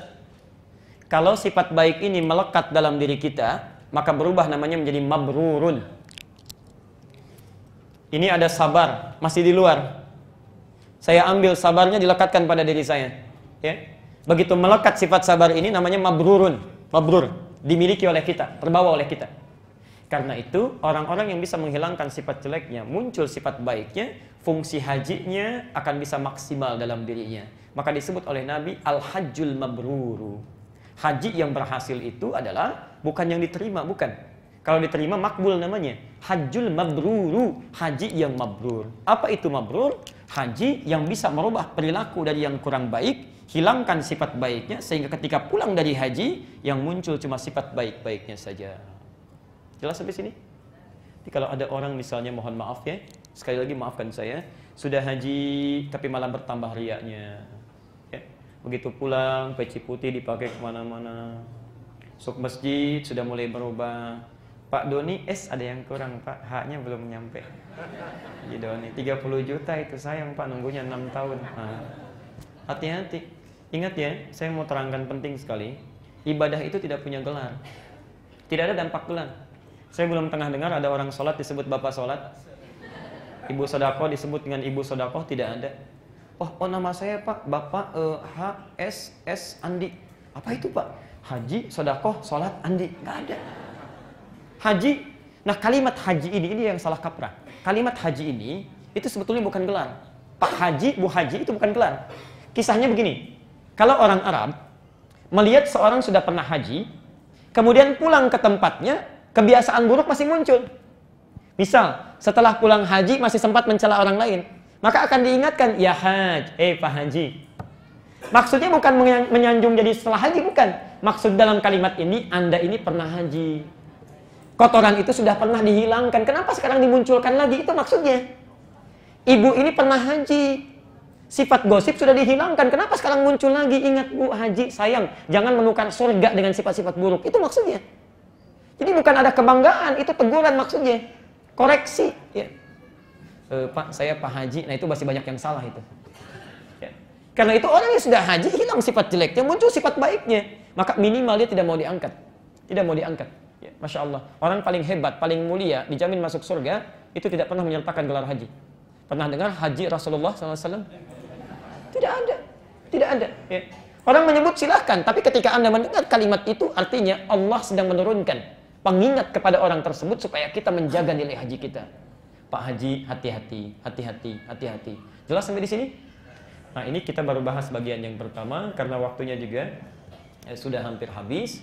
Jadi saya simpulkan dulu. Yang pertama, haji itu bukan sekedar ibadah yang menghadirkan kita ke Mekah, mengunjungi Madinah lantas pulang. Bukan itu. Haji seharusnya menjadikan kita bisa meraih kebahagiaan di dunia dan ketentraman di akhirat nanti. Ini fokus yang pertama. Yang kedua, saya percepat. Ritual-ritual haji, selain harus benar secara fikih dan ikhlas ditunaikan, juga mesti dipahami prosesnya, sehingga bisa lebih nyaman dan maksimal saat kita menunaikan ritualnya. Yang ketiga, Arafah bukan sekedar tempat untuk kita wukuf dalam artian diam, tapi di situ kita mengenali siapa kita, apa kekurangan kita, apa yang menyebabkan kita jauh dari Allah Subhanahu wa taala. Di situ kita catat kekurangan kita bertobat kepada Allah, kemudian kita koreksi diri kita. Kemudian cari penyebabnya untuk kita hilangkan selamanya dari hidup kita. Pergilah ke Muzdalifah yang menyebabkan kita sering terpeleset, ya. Kita ambil batu-batunya, kita lempari kesalahan-kesalahan kita. Ya. Mulai dari diri kita, sifat yang kurang jelek, sampai kemudian, kalau tidak cukup diri kita itu, kita datang berharap dengan sempurna di Muna, bukan Mina, tapi Muna. Muna, bukan Mina. Ya. Muna, tempat harapan. Harapan yang sangat dimohonkan. Di setelah Anda selesai dengan diri kita ingin perbaiki keluarga kita mesti baik. Datang ke Mina kita, ke Muna kita mabit. Ya. Kita renungkan anak-anak kita, keluarga kita, pasangan hidup kita. Ya. InsyaAllah. Pun demikian dengan saudara-saudara di sekitar kita. Kalau Anda sudah sempurna menunaikan itu, mudah-mudahan saat pulang ke tanah air, membawa kebaikan-kebaikan yang bisa memperbaiki keadaan hidup kita. Ini bagian yang pertama. Bagian yang kedua, tidak bisa kita bahas pada saat ini, itu membahas tentang hikmah saat ritual di seputaran Ka'bah. Tawaf itu ada maknanya. Ya.